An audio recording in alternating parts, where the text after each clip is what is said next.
আজগো মোর মুরগায় কয়টা ডিম পারছে হেই আমহেগো দেখাম। তো আসসালামু আলাইকুম এভরিওয়ান, কেমন আছেন সবাই? আশা করি খুব ভালো আছেন। মুই আল্লাহর রহমতে খুব ভালো আছি। তো দেখতে থাকেন পুরো ভিডিওটা। তো ডিম আনার জন্য মুই একটা জাফি লইয়ে মুরগার ঘরে ঢুকে গেছি।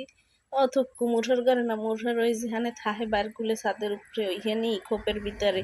আর ঘরের মধ্যে থাহে ছোট ছাও, হেয়ানে বুড়ো মুরগা থুইলে ওকে ঠোঁটায়। তো এই জায়গায় যাই দেখি যে মুই বেন্নের সময় 7টা ডিম পারছে, আর এগুলো পারছে 11টার সময়। তো আরো ডিম পারার সম্ভাবনা আছে।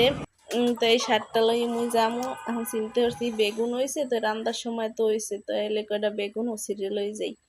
তো হ্যাঁ মনে হয় রে, আবার মুই এই জায়গা দিয়ে বেগুন ছিঁড়ে লইলাম। এদিকে আবার মোর বোম্বাই মরিচ গাছ এখন আবার পাইকিয়া রাইস হয়ে রয়েছে মরিচ। কে খাবে? কেউ খাওয়ার নাই। তাই লইয়ে মুই এখন নিচে চলে যাবো। নিচে যাই ঘরে আরো 2 দিন ডিম আছে, সেই ডিম সব মুই এখন ফ্রিজে থুয়ে দেবো আর বেগুন রানবো। তো আরো মোর মুরগাই কিন্তু বিকেলে 7টা পারছে সকালে, আর বিকেলে পারছে 3টা। আজকে 10টা ডিম পারছে। তো আমার ভিডিওটা এই পর্যন্ত। সবাই ভালো থাকবেন, সুস্থ থাকবেন।